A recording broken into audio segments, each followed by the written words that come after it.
পৃথিবীর সবচেয়ে দামি দামি সম্পদগুলো আল্লাহ মুসলমানদের দিছে। আজকে গোটা পৃথিবীতে 250 কোটি মুসলমান বসবাস করে। কত কোটি? 250 কোটি মুসলমান বসবাস করে। আজকে মাত্র কয়েক লক্ষ ইহুদিরা 250 কোটি মুসলমানের কলিজায় আগুন ধরাচ্ছে, 250 কোটি মুসলমানের কলিজায় রক্তকরণ করছে এই কয়েক লাখ ইহুদির বাচ্চারা। মুসলমানের ক্ষমতা নাই ইহুদিদেরকে দমন করার। সংখ্যায় আমরা কম না বেশি? 250 কোটি মুসলমান, 1 কোটি ইহুদিও না। 80 লক্ষ ইহুদি না 70 লক্ষ ইহুদি আছে? 82 লক্ষ। চিন্তা করেন, মাত্র 82 লক্ষ ইহুদি আর 250 কোটি মুসলমান। আফসোস আর আফসোস। আর আমরা দোয়া করি, আল্লাহ তুমি গায়বী ভাবে ফিলিস্তিনকে সাহায্য করো। আল্লাহ জুতাদা দিব, আমরা কি দাদা দিব? জুতাদা দিব। অপেক্ষা করে এই দোয়া করেন না, আল্লাহ গায়বী ভাবে, কেন গায়বী ভাবে সাহায্য করতে গেলে 250 কোটি মুসলমান থাকতে আল্লাহ গায়বী সাহায্য আনতো কেন? আমরা কি সব হিজরানি? আল্লাহ কেন গায়বী সাহায্য করত? ওই আবাবিল পাঠাইছিল মক্কা হেফাজত করার লেগে। এই সময় কি মুসলমান আছি? কথা কই না দি? এই সময় মুসলমানের সংখ্যা ছিল না, তাই আল্লাহ আসমানি ভাবে সাহায্য করছে। এখন 250 কোটি মুসলমান আছে, এখন কেন গায়বী ভাবে সাহায্য করত? এগুলো ভুল ধারণা। আবাবিল আসবে না, এটা সম্পূর্ণ ভুল। আমরা যদি এক হয়ে যাই, আল্লাহর কসম 82 লক্ষ ইহুদি পালাইবার জায়গা পাবে না। পালাইবার জায়গা পাইব? আমরা এক হইতে পারি না। তো আমাদের দোয়া হইল কি তা আবাবিল আসতো না? আবাবিল আসবে না। আমরা মুসলমান এক হইতে। আমেরিকার তেল দেয় আমাদের আরব দেশ। পৃথিবীর সবচেয়ে দামি দামি সম্পদগুলো আল্লাহ মুসলমানদের দিছে। তেল কিন্তু কোন ইহুদিরে দিছে? কথা হয় না। বদরের যুদ্ধ ইমানের জোরে তারা কিন্তু বিজয় পাইছে। কিসের জোরে? অস্ত্রের জোরে নয়, ইমানের জোরে পাইছে। ইমানের জোরে পাইছে, অস্ত্রের জোরে নয়, ইমানের জোরে। এখনো যদি আমাদের ইমান সাহাবীদের মতো হয়, আল্লাহ আবার আমাদের কাছে আসবে, এর মধ্যে কোনো সন্দেহ নাই। যুবক ভাই আমার, রব্বি কারীম বলেন, একটা দুইটা নয়, মদিনার মধ্যে অসংখ্য যুদ্ধ হয়েছে। সাহাবায়ে কেরাম সিদ্ধান্ত নিল, নবী গো চলুন আমরা মক্কায় যাব। ওই হিজরতের পরে আর কিন্তু মক্কায় যায় নাই। তাই রাসূল ঘোষণা দিল মক্কায় যাবে হজ করার জন্য।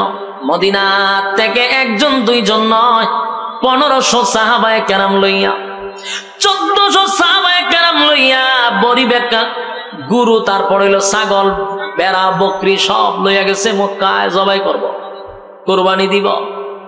হজ করার জন্য ইহরামের কাপড় পরিধান করছে। 1400 সাহাবী লইয়া মক্কায় গেছে। প্রায় 500 কিলোমিটার দূর মদিনা থেকে মক্কা। সেখানে মক্কা থেকে 19 কিলোমিটার দূরত্ব একটা জায়গার নাম হলো হুদাইবিয়া। মক্কা থেকে কত দূর? 19 কিলোমিটার দূরে হুদাইবিয়া নামক জায়গার মধ্যে রাসূল যখন আসলো, এখানে রাসূল তাবু টাঙাইছে, সাহাবীদেরকে লইয়া এখানে রেস্ট নিবে।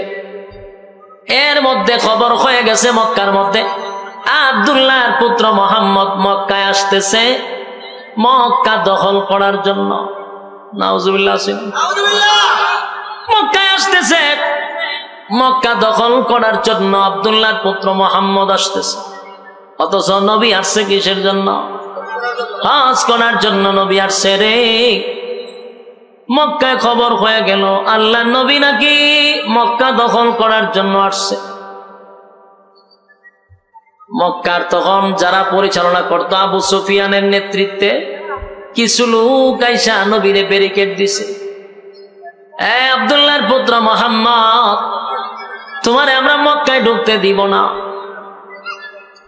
তুমি আসছো মদিনার থেকে মক্কায়, আমরা তোমারে মক্কায় ঢুকতে দিব না। রাসূল 3 দিন পর্যন্ত হুদাইবিয়া নামক জায়গার মধ্যে বসা, নবীরে মক্কায় ঢুকতে দেয় না।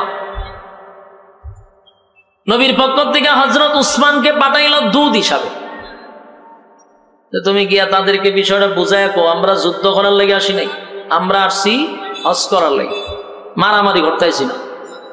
এরা উসমান রাদিয়াল্লাহু তাআলা আনহুর কথা শুনবে তো দূরের কথা, ওনারে বন্দি করে রেখে দিছে। চিন্তা করছেন কত বড় খারাপ, বন্দি করে রেখে দিছে। এই খবর রাসূলের কাছে আসছে যে আপনার উসমানকে তারা হত্যা করছে। বলুন হত্যা করছে না বন্দি করছে? রাসূলের কাছে খবর আসছে কি হত্যা করছে। যেই রাসূলের কাছে বলছে যে আপনার উসমানকে হত্যা করছে, রাসূলের চোখের রং পরিবর্তন হয়েছে, রাসূলের শরীরের চেহারার রং পরিবর্তন হয়ে গেছে, বসার থেকে লাফ দিয়ে দাঁড়ায় গেছে। দাঁড়ায় সাহাবায়ে কেরামদের উদ্দেশ্যে রাসূল ভাষণ দিলেন, হা জুমরা পরের বিষয়, আমার উসমানকে যদি তারা হত্যা করে থাকে তাহলে আর মদিনায় যাব না যতক্ষণ না পর্যন্ত উসমানের রক্তের প্রতিশোধ না নিছি। কি বুঝলেন? খালি নরম না গরম? কথা কই না দি? আমরার মধ্যে গরম আসেনি? আছে, আমরার মধ্যে গরম নাই। আমরার মধ্যে গরম থাকলে গোটা বরিশাল জেলার মধ্যে বিভাগের মধ্যে একজন আলেমদের রক্ত ঝরানোর পরে আপনারা কেন ঘরে বসে আছেন? কথা কন না দি? বুঝে রয়েছেন তো? একজন আলেমের রক্ত ঝরাইছে, সেদিন আপনারাও বায়াত গ্রহণ করা দরকার ছিল যে চরমনার পীর সাহেবের রক্তের প্রতিশোধ না নিয়ে আমরা ঘরে ফিরবো না ইনশাআল্লাহ। দরকার ছিল, কিন্তু আমরা এটা করি নাই। সম্মানিত শুধু রাসূল সেদিন নিজেই দাঁড়ায় গেছে, দাঁড়ায় বলছে উসমানের প্রতিশোধ না নিয়ে আমি মদিনায় যাব না। তোমরা কারা কারা আমার সঙ্গে আসো, হাত তোলো। রাসূল সাল্লাল্লাহু আলাইহি সাল্লাম যখন হাত দিছে, সাহাবায়ে কেরাম হাতের মধ্যে এইভাবে রাখছে, রাইখা বললেন, হুজুর আমরা সবাই আপনার কাছে বায়াত হলাম, উসমান রক্তের প্রতিশোধ না নিয়ে মদিনায় যাব না। ওইল বায়াত। এটা কি তা? এখান থেকে বায়াত আসছে। মূলত বায়াত হইছিল রক্ত দেওয়ার জন্য। কি দেওয়ার জন্য? আর আমরা তো সব বায়াত গ্রহণ হয় সাইলে ডাইলে খিচুড়ি খাওয়ার জন্য। আফসোসের বিষয়, বায়াত হয়েছিল রক্ত দেওয়ার জন্য, আর এখনের বায়াত চালু হয়েছে সাইলে ডাইলে খিচুড়ি বানায় একসাথে খাওয়ার, এলে বায়াত হয়। সম্মানিত শুধু রাসূল সেদিন সিদ্ধান্ত নিছে মক্কায় গিয়ে যুদ্ধ করবে। কিছুক্ষণ পরে এই যে বায়াত হয়েছে এই ঘটনা আবার মক্কায় গিয়ে ফুচ্ছে গেছে, গোয়েন্দা লয়ে গেছে। গোয়েন্দা গিয়ে আবু সুফিয়ান রে কয়ে, রে দরবার তো লাগছে, বেজাল তো লাগছে। বলে কি? বলে উফাই থাকবে না। আব্দুল্লাহর পুত্র মুহাম্মদ নিজেই তরবারি হাতে নিয়া সাহাবায়ে কেরামদেরকে নিয়া ওয়াদাবদ্ধ হয়েছে, মক্কায় আক্রমণ করবে, উসমানের রক্তের প্রতিশোধ নিবে। মক্কার মধ্যে তো আলোড়ন শুরু হয়েছে, কারণ এরাও কিন্তু ভয় পাইতেছে। আর 6টা বছর যুদ্ধ করছে, একটা তো ফিডা না খাই আইছে না। কথা হয় না? সমানে সাইজ করছে। মক্কার থেকে যারা গেছে একটারও ফিরত দিছে না, খালি গিরায় গাড়ায় কুবাইছে। এখন যে আবার যদি মক্কা ঘেরাও পড়ে, তাহলে এদের সাথে যুদ্ধ করে আমরা পারবো না, মক্কা তাদের হাতে নিয়ে যাবে। ওই খুব ভয় পাইছে। আয়া তাড়াতাড়ি উসমান রাদিয়াল্লাহু তাআলা আনহুকে তাড়াতাড়ি ছেড়ে দিছে, তাড়াতাড়ি ছেড়ে দিছে। উসমান রাদিয়াল্লাহু তাআলা আনহু যখন চলে গেলেন হুদায়বিয়ায়, রাসূলের সামনে গিয়ে দাঁড়াইছে, রাসূল দেখে উসমান তো আইসা পড়ছে। উসমান যেহেতু আসছে, আমরা তো যুদ্ধ করতে আসি নাই, আসছি কিসের জন্য? হজ উমরা করার জন্য।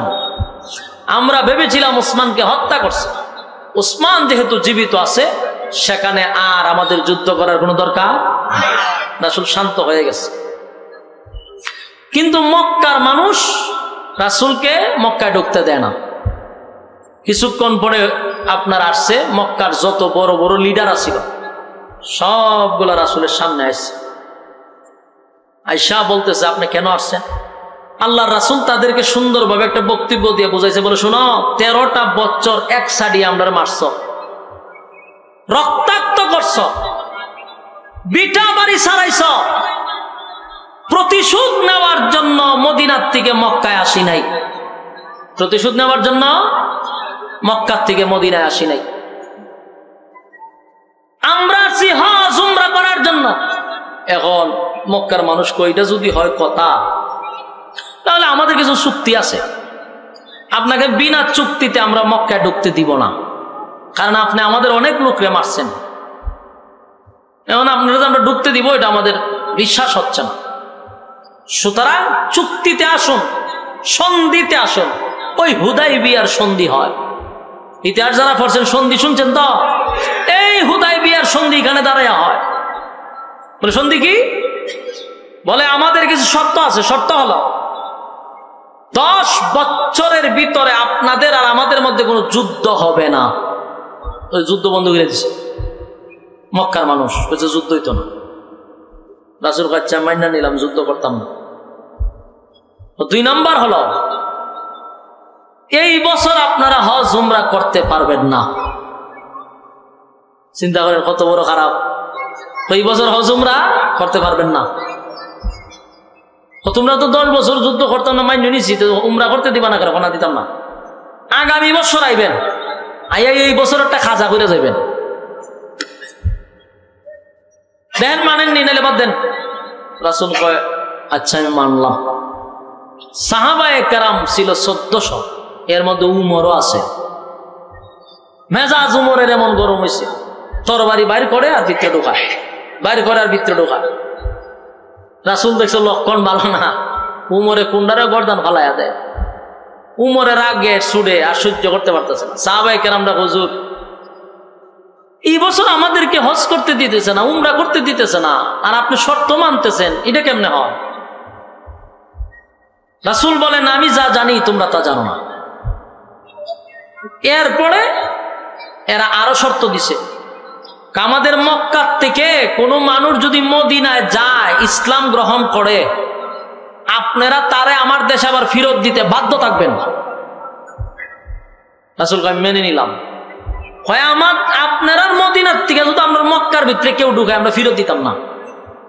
বলুন তো দেখি শর্তটা উভয় পক্ষে রয়েছে না একতরফা হয়ে গেছে? একচাটিয়া হয়ে গেছে। ও সর্বনাশ। হেরা ভাই আমরা লোক গেলে ফেরত দিবে না, আপনারা লোক গেলে ফেরত দিতাম না। তার মানে প্রতিটা চুক্তি, প্রতিটা শর্ত অপমানজনক। কথা কয় সাহাবায়ে কেরাম খুব রাগান্বিত এবং মেনে নিতে পারতেছে না, কিন্তু রাসূল মেনে নিচ্ছে। রাসূল মেনে নিলে সাহাবীদের কোনো কিছু করার আছে? রাসূলকে যে শর্তগুলা দিচ্ছে, বলুন এগুলা কি উভয় পক্ষের না একতরফা? সম্মানজনক না অসম্মানজনক? অসম্মানজনক। এই অসম্মানজনক চুক্তি যখন করা শুরু করছে, অসম্মানজনক চুক্তি যখন করা শুরু করছে, সাহাবায়ে কেরাম খুব রাগান্বিত। এতে খুশি না, রাসূল বড় বেজার। সাহাবায়ে কেরাম খুশি না, রাসূলও কিন্তু বুঝাইতে চাচ্ছেন না, কিন্তু মাইনা নিতেছে, সব মাইনা নিতেছে। এখন সব চুক্তি যখন মানা হয়ে গেছে, এখন এটা কাগজে কলমে লিখতে হবে, স্টাম্প হইতো না, দরখাস্ত হবে, দুজনের স্বাক্ষর হবে, উভয় পক্ষে সাক্ষ্য এখন 51%। ওইরা এদের পক্ষ থেকে কেন দস্তখত দিবে, রাসূলের পক্ষ থেকে দস্তখত দিবে, এই চুক্তি সন্ধিনামা হইতেছে। এখন রাসূল সাল্লাল্লাহু আলাইহি সাল্লামকে তারা অপমানজনক শর্তগুলি দিচ্ছে, এবং সব অপমানজনক শর্তগুলি একচাটিয়া মেনে নিচ্ছে। কিন্তু এখানে সাহাবী কে ছিল? হযরত ওমর। রাগ কম না বেশি? মারাত্মক রাগ। হযরত ওমর রাসূলকে বলতেছেন, হুজুর কি দরকার আছে তাদের সঙ্গে আমাদের চুক্তির? রাসূল খালি হাত দিয়ে থামো, ধৈর্য ধরো। এখন এই চুক্তি লেখার জন্য হযরত আলীরে দিছে দায়িত্ব। আলী রাদিয়াল্লাহু তাআলা আনহু এই কলম লইয়া গেছে, চুক্তি লিখতো, স্বাক্ষর কার কার পক্ষ থেকে নেতাগুলির নাম লেখছে, লিখা আমাদের পক্ষ থেকে একজনের স্বাক্ষর আর হেদের পক্ষ থেকে স্বাক্ষর। এখন এখানে লেখছে ওই মক্কার সর্দার সবগুলির নাম লেখছে, শেষে লেখলো আমাদের পক্ষ থেকে আব্দুল্লাহর পুত্র মুহাম্মদুর রাসূলুল্লাহ সাল্লাল্লাহু আলাইহি ওয়াসাল্লাম।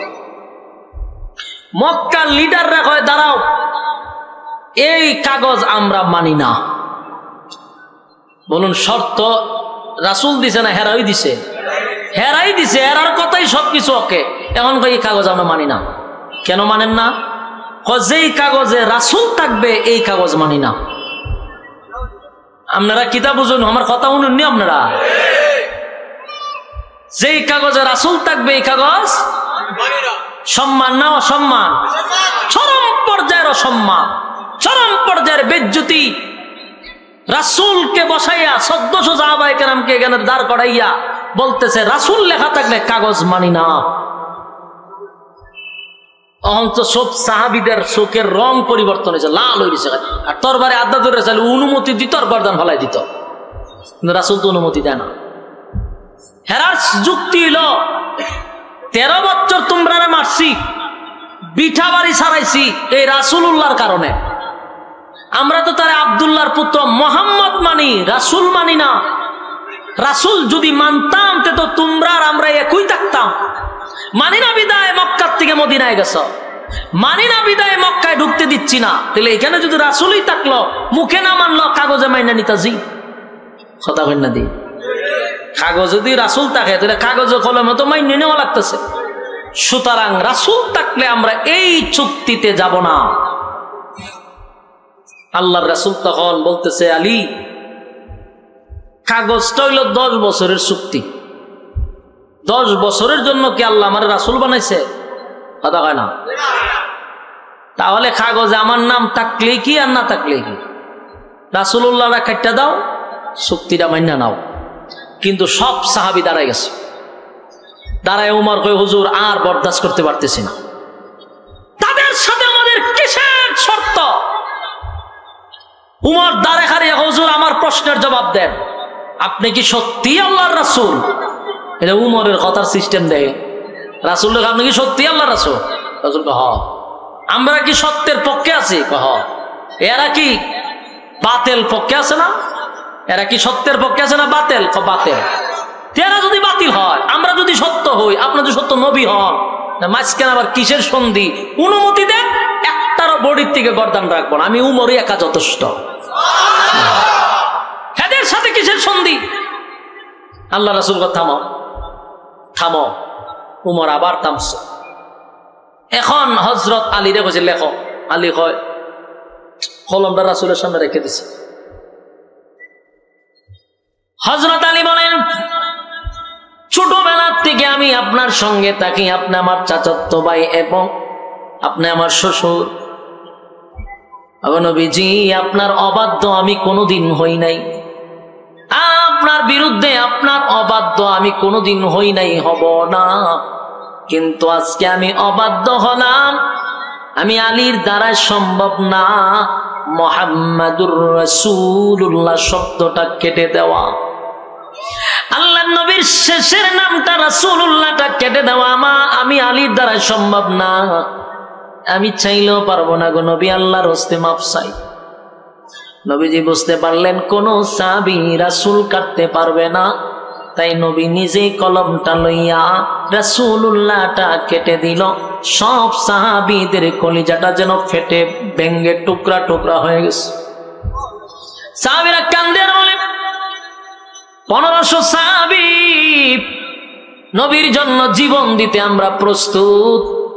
যেই নবীর জন্য বিটা বাড়ি ছাড়লাম, যেই নবীর জন্য আত্মীয় স্বজন চাললাম, মা বাবা ছাড়লাম, আজকে আমাদের সেই নবীরা আমাদের সামনে দাঁড় করাইয়া রাসূলুল্লাহটা কেটে দিল। এর থেকে চরম পর্যায়ের অপমান আর কি হতে পারে? নবীজির সামনে সাহাবায়ে কেরামরা বরদাস্ত করতে পারে না, কান্না শুরু করছে, চোখের পানি ছেড়ে দেওয়া শুরু করছে। কেউ মাইনা নিতে রাজি না। নবী গো, কেমনে আমাদের সামনে রাসূলুল্লাহটা কাইটা দিল?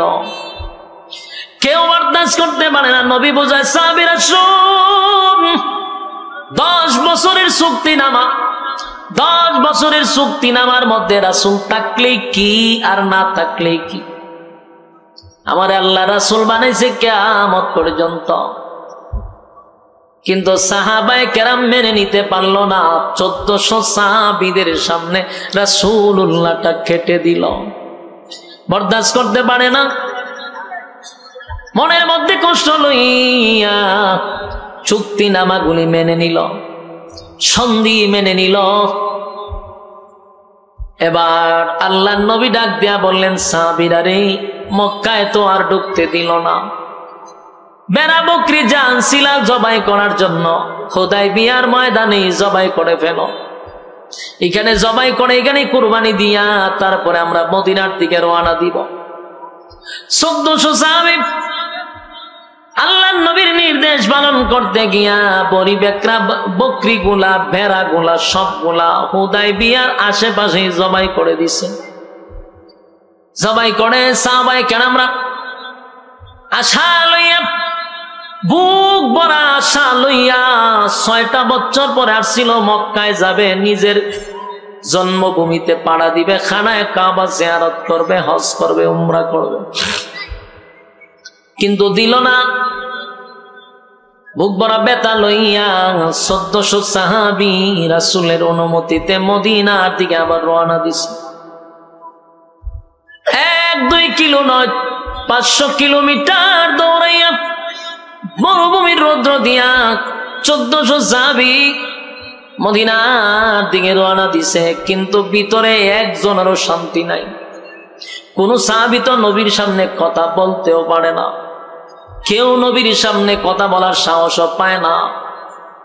কিন্তু হযরত ওমর একটু রাত, কিন্তু মাঝে মধ্যে যে কোন জায়গায় তাবু টাঙ্গা একটু রেস্ট নেওয়া লাগে, 500 কিলোমিটার দূর রেস্ট নিতে গিয়ে এক জায়গায় বসছে।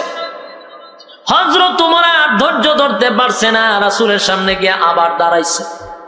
দাঁড়ায়, এখন নবী গো, আমার কিছু প্রশ্ন আছে। রাসূল গো, প্রশ্ন করো। 1 নাম্বার প্রশ্ন হলো, আপনি আমাদেরকে বলছেন আপনি স্বপ্ন দেখছেন মক্কা থেকে মদিনায় আইসা, মদিনার থেকে মক্কায় আইসা ওয়াজ করছেন, উমরা করছেন নিরাপদে, আবার আপনি মদিনায় গেছেন, এই তো আপনি স্বপ্ন দেখছিলেন। বলো হ। হযরত ওমর কয়, আপনি স্বপ্নটা কি সত্যি দেখছেন না ভুল দেখছেন? চিন্তা করেন, এখন যে প্রশ্ন করছে স্বাভাবিক না অস্বাভাবিক? এমন ভাবে প্রশ্ন করছে সাহাবায়ে কেরাম আটকে গেছে যে কি কয় ওমরে। 2 নাম্বার কথা হলো, নবী গো, আপনি যদি সত্যই স্বপ্ন দেখে থাকেন, আপনার স্বপ্ন তো ওহী বাস্তব, তাহলে বাস্তব হইলে আমরা মক্কায় গিয়ে হজ করতাম, নিরাপদে মদিনায় যাইতাম, কিন্তু আপনার কথা অনুযায়ী তো মক্কায় আমরা ঢুকতেই পারলাম না। হজ করব দূরের কথা, অপমানজনক কিছু শর্ত লইয়া নিরাপদ ছাড়া আমরা এখন মদিনার দিকে যাইতেছি। আপনি কি স্বপ্ন দেখলেন, আমাদেরকে কি বললেন? আল্লাহর নবী তখন রাগ হয়ে গেছে। রাগ হইয়া বলতেছে, ওমর, তুমি যে আমারে প্রশ্ন করলা আমি স্বপ্নটা সত্য দেখছি কিনা, ওমর রে, বলো তো দেখি আমার স্বপ্ন যে তোমাকে বলছি, আমি কি তোমার একবারের জন্য বলেছিলাম যে আমার স্বপ্নটা আজকেই বাস্তবায়ন হবে? হ্যাঁ বলুন, রাসূল একবারও বলছে যে আজকে আমার স্বপ্ন বাস্তব হবে? কেউ তো বলে নাই। বলছিলাম তোমারে না, তা আমি যদি তোমারে বইলা না থাকি, তুমি আমার এইরকম প্রশ্নটা কেন করলা? আমার স্বপ্ন আজকে বাস্তবায়ন তো হওয়ার কথা না, 1 বছর পরও তো হইতে পারে, 3 বছর পরও তো হইতে পারে, 4 বছর পরেও হতে পারে। সুতরাং তুমি এমন প্রশ্ন করলা কেন? হযরত ওমর চিন্তা হলো, কথা তো ঠিক, রাসূল তো স্বপ্ন দেখছে, বাস্তবায়নতে হবে এটা তো বলে নাই কবে। তখন উমর লজ্জিত হয়ে গেছে, রাগের মাথায় নবীরে প্রশ্ন কইরা নিজেই লজ্জিত, আর একটা কথা বলার সাহস পাইল না। অনেক কথা উমরের জমা ছিল, কিন্তু প্রশ্নে হেরে যাওয়ার কারণে লজ্জায় শরমে আর বলতে পারল না। হযরত উমরের কথাগুলি শুইনা রাসূল রাগ হইল, উমর ক্ষমা চাইল, হুজুর আমার ভুল হয়ে গেছে।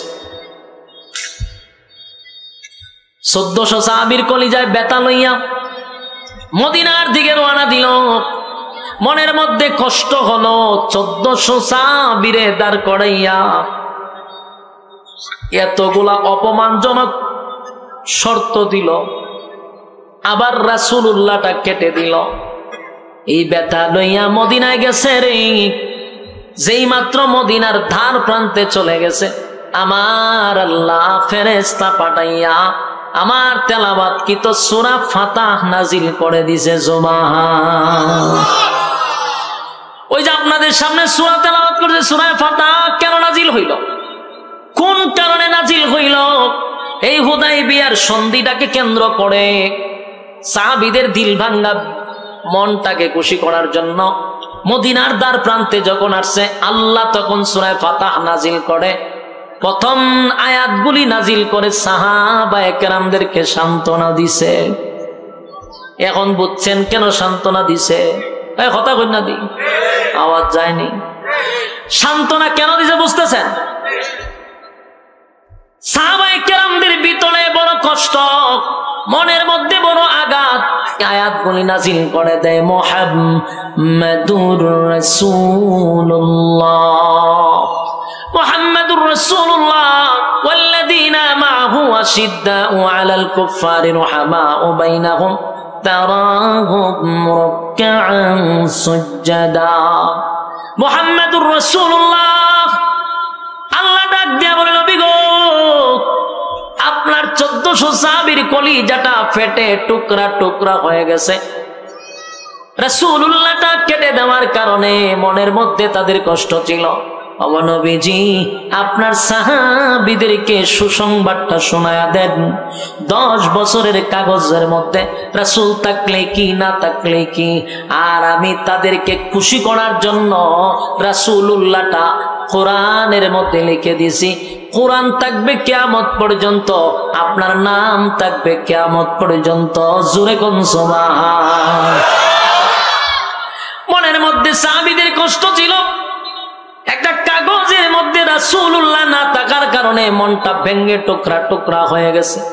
ওই কাগজে যদি রাসূল থাকতো তাহলে 10 বছর থাকতো, কিন্তু আল্লাহ কয় এমন এক জায়গার মধ্যে আমি রাসূল শব্দটা বসায়া দিছি, কিয়ামত পর্যন্ত রাসূল থাকবে রে।